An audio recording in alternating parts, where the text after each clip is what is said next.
السلام علیکم عزیز طلبہ و طالبات، امید ہے کہ آپ سب خیر و عافیت سے ہوں گے۔ یہ سبق 7ویں جماعت والوں کے لیے ہے، اخلاق نبوی صلی اللہ علیہ وسلم۔ اس سے پہلے ہم نے اس کا کچھ حصہ پڑھا ہے، یعنی اس کی وضاحت میں نے کی ہے۔ اب باقی ماندہ حصہ ہم نے اس سبق کا پہلا صفحہ پڑھا ہے، اب دوسرے صفحے سے ہمیں پڑھنا ہے۔ آپ صلی اللہ علیہ وسلم کے عظیم اور اعلیٰ اخلاق کے واقعات کا گلدستہ اتنا خوش نما ہے کہ جہاں سے چاہیے پھول چن لیجیے۔ یہاں چند واقعات کا ذکر کیا جاتا ہے جن لوگوں کے شر اور ظلم کی وجہ سے آپ صلی اللہ علیہ وسلم کو مکہ معظمہ سے ہجرت کر کے مدینہ منورہ جانا پڑا تھا۔ فتح مکہ کے بعد آپ صلی اللہ علیہ وسلم نے ان کو معاف فرما دیا اور کوئی بدلہ نہ لیا۔ ایک مرتبہ ایک منافق نے قتل کرنے کے ارادے سے آپ صلی اللہ علیہ وسلم پر حملہ کیا، لیکن وہ کامیاب نہیں ہو سکا۔ حضور صلی اللہ علیہ وسلم نے ان کو بھی معاف فرما دیا۔ ایک بار آپ صلی اللہ علیہ وسلم بازار سے گزر رہے تھے۔ ایک صحابی رضی اللہ تعالیٰ عنہ نے آپ صلی اللہ علیہ وسلم کی خدمت میں حاضر ہو کر عرض کیا، اے اللہ کے رسول صلی اللہ علیہ وسلم، مجھے آپ سے کچھ مشورہ کرنا تھا۔ اگر آپ تھوڑی دیر کے لیے یہاں ٹھہر جائیں تو میں بازار سے سودائے سلف خرید کر گھر رکھاؤں۔ حضور صلی اللہ علیہ وسلم نے فرمایا، میں یہیں ٹھہر کر تمہارا انتظار کرتا ہوں، جلدی آنا۔ وہ صحابی گھر جا کر یہ بات بھول گئے کہ وہ حضور صلی اللہ علیہ وسلم کو بازار میں ٹھہرنے کو کہہ آئے ہیں۔ تیسرے دن وہ صحابی رضی اللہ تعالیٰ عنہ جب بازار آئے تو دیکھا کہ حضور صلی اللہ علیہ وسلم وہی کھڑے ہیں۔ یہ ہے انسانیت کے محسن حضرت محمد صلی اللہ علیہ وسلم کی پاک سیرت، ایفائے عہد اور بے مثال اعلیٰ اخلاق کا نمونہ۔ ایک یہودی کی بیوی نے آپ صلی اللہ علیہ وسلم کو اپنے یہاں دعوت پر بلایا اور زہر ملا ہوا گوشت کھلا دیا۔ اس عورت نے اپنے جرم کا اقرار بھی کر لیا، مگر آپ صلی اللہ علیہ وسلم نے اسے بھی معاف فرما دیا۔ یہاں تک پہلے وضاحت کرتے ہیں۔ یوں تو یہ سبق بالکل آسان ہے، قدر آسان ہے، اس کو سمجھنا بالکل آسان ہے، لیکن پھر بھی آپ کی سہولت کے لیے میں کوشش کروں گا کہ آپ کو اچھی طرح سمجھ آئے۔ آپ صلی اللہ علیہ وسلم کے عظیم اور اعلیٰ اخلاق کے واقعات کا گلدستہ اتنا خوش نما ہے کہ جہاں سے چاہے پھول چن لیجیے۔ یعنی حضور صلی اللہ علیہ وسلم کے جو اعلیٰ اخلاق ہیں، جو ان کے عظیم اخلاق ہیں، اس کا گلدستہ ہے، یعنی ان کے جو اخلاق ہے ان کو گلدستے سے تشبیہ دی گئی ہے۔ یعنی اگر ہمارے پاس پھولوں کا گچھا، یعنی گلدستہ ہوا پھولوں کا گچھا جس میں بہت سارے پھول ایک ساتھ رکھے ہوں، اگر ہمارے پاس پھولوں کا گچھا رکھا ہوا ہو اور ہمیں کہا جائے پھول لو، ایک پھول لو یا دو پھول لو، تو وہاں پہ ہمیں مشکل نہیں ہوتا ہے کہ ہم کیا کریں، کون سا پھول لیں۔ کوئی بھی پھول چنو، وہ ایک جیسے پھول ہوتے ہیں۔ یہاں پہ سمجھانے کی کوشش کی جاتی ہے ہمیں کہ حضور صلی اللہ علیہ وسلم کا ہر ایک اخلاق، ہر ایک کام، ان کا اٹھنا بیٹھنا، تمام معمولات زندگی، تمام کے تمام اعلیٰ اخلاق سے بھرے ہوئے ہیں۔ ہم کوئی بھی مثال لیں، کوئی بھی واقعہ لیں، کوئی بھی واقعہ پڑھیں، کسی بھی واقعے کی ذکر کریں تو وہ اعلیٰ اخلاق سے بھرا ہوا ہوگا۔ وہی ہوا، ہم کہیں سے بھی پھول چن لیں حضور صلی اللہ علیہ وسلم کے اعلیٰ اخلاق کے گلدستے سے تو وہ پھول ایک جیسے ہوں گے اور ہمیں ہر وقت ہر واقعے سے اعلیٰ اخلاق، عظیم اخلاق کی بو آئے گی۔ یہاں چند واقعات کا ذکر کیا جاتا ہے۔ اس سبق میں، آپ کے سبق میں چند ایک واقعات کا ذکر کیا جاتا ہے کہ حضور صلی اللہ علیہ وسلم کے اعلیٰ اخلاق کیسے تھے۔ جن لوگوں کے شر سے، شر ہوا نقصان، جن لوگوں کے شر اور ظلم کی وجہ سے آپ صلی اللہ علیہ وسلم کو مکہ معظمہ سے ہجرت کر کے مدینہ منورہ جانا پڑا تھا، فتح مکہ کے بعد آپ صلی اللہ علیہ وسلم نے ان کو معاف فرما دیا اور کوئی بدلہ نہ لیا۔ ہم سبوں کو پتہ ہے کہ حضور صلی اللہ علیہ وسلم کو کیوں ہجرت کرنی پڑی تھی، کن حالات میں ہجرت کرنی پڑی تھی، اور ان پہ کیا مصیبت، کیا ظلم ڈھائے گئے تھے، اور ان کو اپنے ساتھیوں سمیت مکہ معظمہ سے مدینہ منورہ کی طرف جانا پڑا تھا، مکہ کو چھوڑ کر جو ان کا پیدائشی شہر تھا، جو ان کی پیدائشی جگہ تھی، اس کو چھوڑ کے، اپنے گھر کو چھوڑ کے ان کو مدینہ جانا پڑا تھا۔ اتنا ظلم، اتنی سختیاں مکہ کے مشرکوں نے حضور صلی اللہ علیہ وسلم اور ان کے ساتھیوں پر کی تھی۔ تو جن لوگوں کی شر کی وجہ سے، جن لوگوں کی ظلم کی وجہ سے آپ صلی اللہ علیہ وسلم نے مکہ معظمہ چھوڑا اور مدینہ منورہ کی طرف گئے، یعنی ہجرت کی، جب فتح مکہ ہوا، بہت سارے غزووں کے بعد، بہت سارے جنگوں کے ساتھ جو مسلط کی گئی تھی حضور صلی اللہ علیہ وسلم پہ، ان کے بعد آخر کار جب فتح مکہ ہوا، جب حضور صلی اللہ علیہ وسلم نے مکہ کے مشرکوں کو جنگ میں ہرا دیا۔ ویسے تو وہ جنگ ہوئی نہیں تھی، بلکہ حضور صلی اللہ علیہ وسلم آئے اور مکہ کو فتح کیا، کوئی جنگ اس وقت نہیں ہوئی تھی۔ تو اس وقت اگر حضور صلی اللہ علیہ وسلم چاہتے اپنے دشمنوں سے بدلہ لیتے، جن کو حضور صلی اللہ علیہ وسلم نے، جنہوں نے حضور صلی اللہ علیہ وسلم کو ستایا تھا، ان کے ساتھیوں کو ستایا تھا، حضور صلی اللہ علیہ وسلم کے ساتھیوں کو شہید کیا تھا، حضور صلی اللہ علیہ وسلم کو اذیتیں اور تکلیفیں پہنچائی تھی، حضور صلی اللہ علیہ وسلم چاہتے تو ان سے بدلہ لیتے، لیکن حضور صلی اللہ علیہ وسلم نے بالکل ایسا نہیں کیا۔ حضور صلی اللہ علیہ وسلم نے عام معافی کا اعلان فرمایا، یہ فرمایا کہ جس نے جو تکلیف مجھے پہنچائی، میرے ساتھیوں کو پہنچائی، ان سبوں کو معاف کیا جاتا ہے۔ اور اس ایک اخلاق کی وجہ سے، اس صلہ رحمی کی وجہ سے، جو حضور صلی اللہ علیہ وسلم نے مکہ کے ان لوگوں کو جنہوں نے تکلیفیں پہنچائی تھی، حضور صلی اللہ علیہ وسلم اور ان کے ساتھیوں کو اس ایک چیز کی وجہ سے کہ انہوں نے معاف کیا ان لوگوں کو، ان سے بدلہ نہیں لیا، اس وجہ سے مکہ کے جو ابھی تک جنہوں نے کلمہ نہیں پڑھا تھا، جنہوں نے اسلام قبول نہیں کیا تھا، وہ جوگ در جوگ اسلام قبول کرنے لگے۔ ایک مرتبہ ایک منافق نے قتل کرنے کے ارادے سے آپ صلی اللہ علیہ وسلم پر حملہ کیا، لیکن وہ کامیاب نہیں ہو سکا۔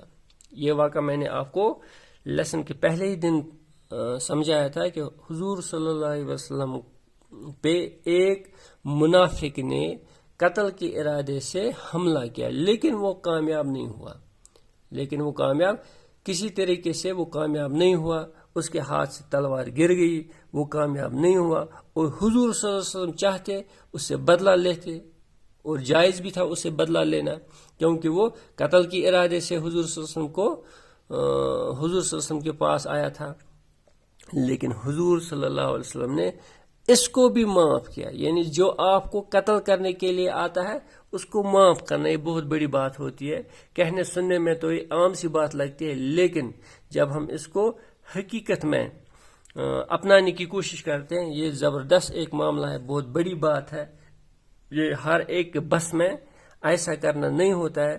تو یہاں پہ حضور صلی اللہ علیہ وسلم نے اپنے قاتل کو، جو قتل کرنے کے ارادے سے حضور صلی اللہ علیہ وسلم کے پاس آیا تھا، اس کو معاف فرمایا۔ یہ تھے حضور صلی اللہ علیہ وسلم کا صلہ رحمی کا معاملہ۔ وہ کیسا صلہ رحمی کا معاملہ، تمام نہ صرف دوستوں یا اپنے ساتھیوں کے ساتھ فرماتے تھے، بلکہ اپنے دشمنوں کے ساتھ بھی۔ منافق کہتے ہیں، منافق حضور صلی اللہ علیہ وسلم کے دور میں ان لوگوں کو کہا جاتا تھا جو ظاہراً مسلمان تھے، لیکن ان کا باطن جو تھا، اندرون وہ کافروں کے ساتھ ملے ہوئے تھے، اندرون وہ مشرکوں کے ساتھ ملے ہوئے تھے، یعنی وہ پوری طرح اسلام میں داخل نہیں ہوئے تھے۔ وہ حضور صلی اللہ علیہ وسلم کو کہتے تھے کہ ہم مسلمان ہیں، لیکن ان کی خبریں، ان کے پیغامات وہ اپنے آقاؤں کے پاس یا مشرکوں کے پاس پہنچاتے تھے، ان کو بولا جاتا تھا منافق۔ تو یہ ان میں سے ایک منافق آیا تھا حضور صلی اللہ علیہ وسلم کو قتل کرنے کے ارادے سے، لیکن وہاں پہ کسی طریقے سے وہ کامیاب نہیں ہوا، لیکن حضور صلی اللہ علیہ وسلم نے اس کو اس بڑے یا جرم عظیم کے لیے بھی درگزر فرمایا، اس کو معاف کیا۔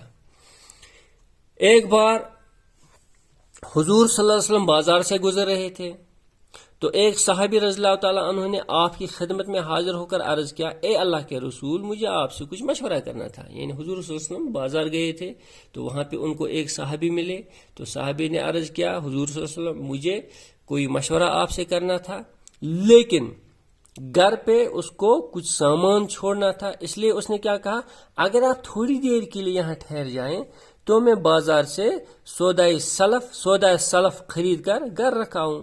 یعنی اگر آپ تھوڑا بہت میرا انتظار کریں گے، میں تھوڑا سا سامان لینا ہے جس کی جلدی ہے میرے گھر پہ، میں یہ سامان خرید کے گھر رکھ آؤں گا اور جلدی واپس آ کے آپ سے کچھ مشورہ کرنا ہے۔ اس نے حضور صلی اللہ علیہ وسلم سے یہ عرض کی، تو حضور صلی اللہ علیہ وسلم نے کیا کہا، حضور صلی اللہ علیہ وسلم نے فرمایا، میں یہیں ٹھہر کر تمہارا انتظار کرتا ہوں، جلدی آنا۔ حضور صلی اللہ علیہ وسلم نے کہا، چلو ٹھیک ہے بھائی، کوئی بات نہیں، میں آپ کا یہیں پہ انتظار کرتا ہوں، لیکن جلدی آنا، جلدی آنا۔ تو وہ صحابی گھر جا کر یہ بات بھول گئے کہ حضور صلی اللہ علیہ وسلم کو بازار میں ٹھہرنے کو کہا ہے۔ وہ صحابی گئے جیسے ہم بھی گھر سے ایک کام کے لیے نکلتے ہیں تو راستے میں ہی وہ کام بھول جاتا ہے، یہ بھولنا انسان کی فطرت ہے۔ تو وہ صحابی گھر جا کے جو ہے وہ گھر پہنچے، سامان رکھا، لیکن وہ یہ بات بھول گئے کہ انہوں نے حضور صلی اللہ علیہ وسلم کو بازار میں ٹھہرایا، ان سے یہ عرض کی ہے کہ میں جلدی واپس آ کے آپ کے ساتھ کچھ مشورہ کرنا ہے، ان کو یہ بات بھول گئی۔ تو کیا ہوا، تیسرے دن وہ صحابی جب بازار آئے تو دیکھا حضور صلی اللہ علیہ وسلم وہی کھڑے ہیں۔ تیسرے دن، ایک دن، 2 دن، تیسرے دن وہ صحابی بازار پھر سے آئے تو دیکھا حضور صلی اللہ علیہ وسلم وہیں پہ کھڑے ہیں اور اس کا انتظار کر رہے ہیں۔ اس کو کہتے ہیں وعدہ کرنا۔ حضور صلی اللہ علیہ وسلم نے ان سے وعدہ کیا تھا کہ میں یہیں پہ کھڑا ہو کے انتظار کروں گا، اور ساتھ یہ بھی فرمایا تھا جلدی آنا، لیکن وہ صحابی جلدی تو کیا، 1 دن، 2 دن، تیسرے دن آیا، لیکن حضور صلی اللہ علیہ وسلم نے وعدہ نہیں توڑا۔ حضور صلی اللہ علیہ وسلم کیا کرتے ہیں، اپنے معاملات ختم کر کے، یعنی کھانا پینا وغیرہ باقی چیز، وہیں پہ کھڑے ہو جاتے تھے دوبارہ۔ وہ سمجھتے تھے اگر میں یہاں سے ادھر جاؤں، اگر میں یہاں سے ہلوں اس جگہ سے تو وہ صحابی آئے گا، اس کو دھوکہ لگے گا، اگر وہ مجھے یہاں پہ حاضر نہیں پائے گا۔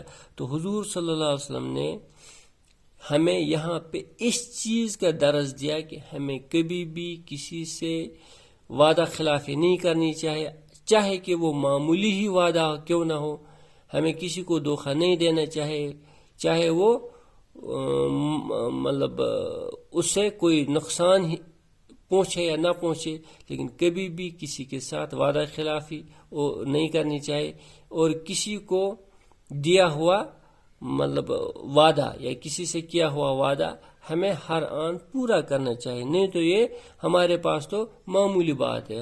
صحابی نے کہا تھا میں جلدی آؤں گا، حضور صلی اللہ علیہ وسلم نے بھی ان سے فرمایا تھا کہ آپ جلدی آنا، لیکن وہ نہیں آئے۔ حضور صلی اللہ علیہ وسلم چاہتے تو جاتے، حضور صلی اللہ علیہ وسلم اگر وہاں پہ چاہتے تو جاتے، کیونکہ انہوں نے اس سے کہا تھا کہ آپ جلدی آنا، لیکن وہ نہیں آئے۔ لیکن حضور صلی اللہ علیہ وسلم نے وعدے کو پورا کرنے کے لیے وہاں پہ 3 دن اس کا انتظار کیا، 3 دن تک وہیں پہ کھڑے رہے، اس صحابی کا انتظار کیا۔ تیسرے دن جب وہ صحابی بازار آئے تو حضور صلی اللہ علیہ وسلم وہیں کھڑے تھے۔ یہ ہے انسانیت کے محسن حضرت محمد صلی اللہ علیہ وسلم کی پاک سیرت، ایفائے عہد اور بے مثال اعلیٰ اخلاق کا نمونہ۔ یعنی ایسا نمونہ ہمیں آج ملنا بالکل ناممکن ہے۔ کوشش کرنی چاہیے کہ ہمیں حضور صلی اللہ علیہ وسلم کے نقش و قدم پہ من و ان چلنے کی کوشش کرنی چاہیے، جیسے وہ سچ بولتے تھے، وعدہ خلافی نہیں کرتے تھے، یا معاف فرماتے تھے، درگزر فرماتے تھے، جو معاملات ان کے تھے، ہمیں بھی کوشش کرنی چاہیے کہ ایسا ہی کریں۔ تو یہ تھے حضور صلی اللہ علیہ وسلم کا مطلب ایک اخلاق کا ایک نمونہ، یعنی وہ معمولی سا کیا ہوا وعدہ کیسے نبھاتے تھے۔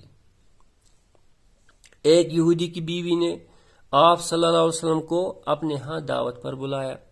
یہ پتہ ہے کہ حضور صلی اللہ علیہ وسلم کے جو سب سے کٹر دشمن تھے وہ وہاں مکہ کے یہودی تھے، یا مدینے میں بھی جو یہودی تھے وہ حضور صلی اللہ علیہ وسلم کے کٹر دشمن تھے۔ تو ایک یہودی کی بیوی نے آپ صلی اللہ علیہ وسلم کی دعوت کی، اور دعوت کیوں کی؟ اس کو یہ غرض نہیں تھا کہ حضور صلی اللہ علیہ وسلم سے خوش ہو جائیں یا ان کو کھانا ملے یا وہ ہو جائے، یہ اس غرض سے نہیں، بلکہ ان کا ارادہ ہی یہی تھا کہ حضور صلی اللہ علیہ وسلم کو قتل کریں۔ تو اس نے حضور صلی اللہ علیہ وسلم کو اپنے یہاں دعوت پہ بلایا اور زہر ملا ہوا گوشت کھلایا، اور حضور صلی اللہ علیہ وسلم کو جو گوشت پیش کیا اس میں زہر ملایا۔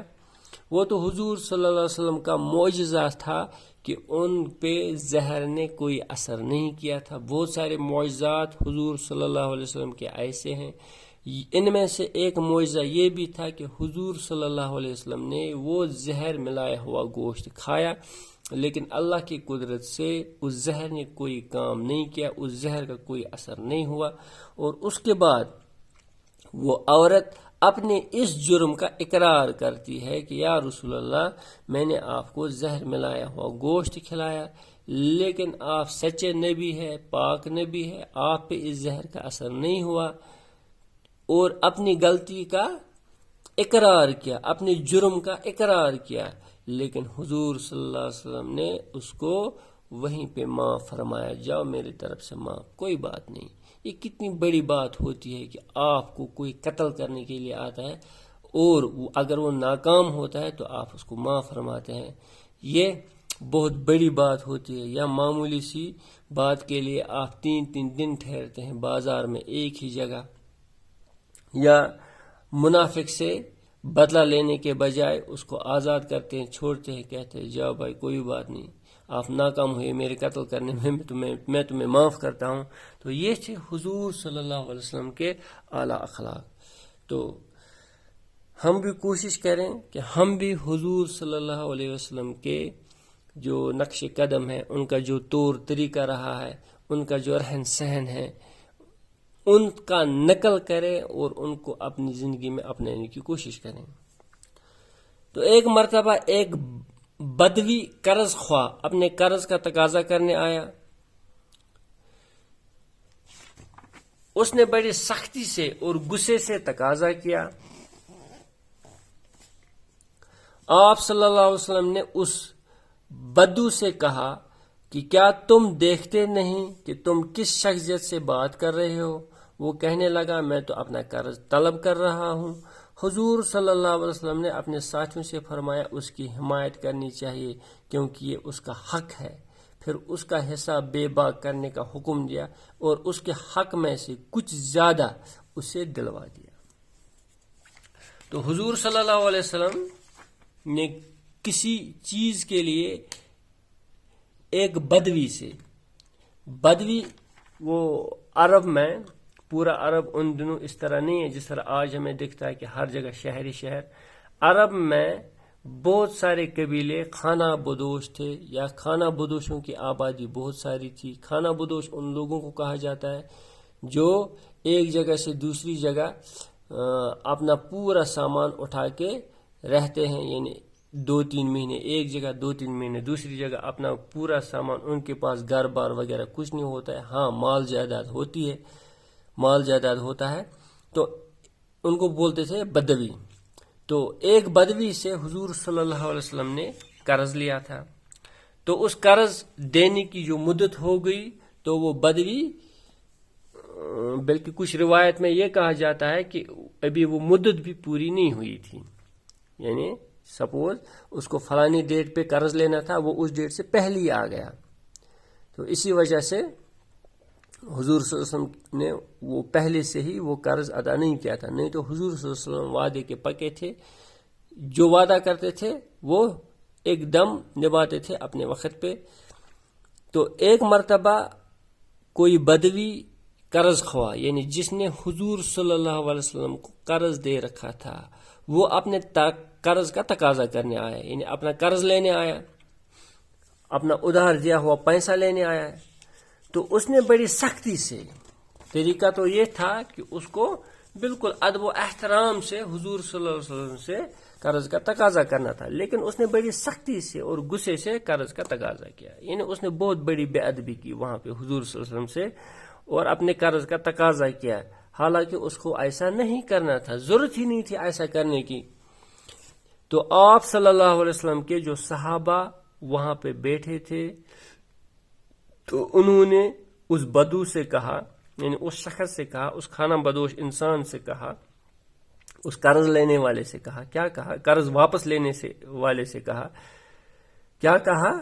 کیا تم نہیں دیکھتے ہو تم کس شخص سے بات کر رہے ہو؟ یعنی اتنا ہی کہا، کیا تمہیں احساس نہیں ہے تم کس سے بات کر رہے ہو؟ تم دو جہان کے محبوب حضور صلی اللہ علیہ وسلم سے بات کر رہے ہو، تم پیغمبر عظیم سے بات کر رہے ہو، کیا تمہیں اس چیز کا احساس نہیں ہے تم کیسے بات کر رہے ہو؟ وہ کہنے لگا میں تو اپنا قرض طلب کر رہا ہوں۔ تو وہاں سے وہ کیا کہتا ہے؟ مجھے اس سے کوئی غرض نہیں ہے، میں تو اپنا قرض طلب کر رہا ہوں، میں نے قرض دیا ہے، میں کیسے بھی واپس مانگوں، تو میں تو اپنا قرض طلب کر رہا ہوں۔ تو حضور صلی اللہ علیہ وسلم نے فٹوفٹ اپنے ساتھیوں سے فرمایا، کیا فرمایا؟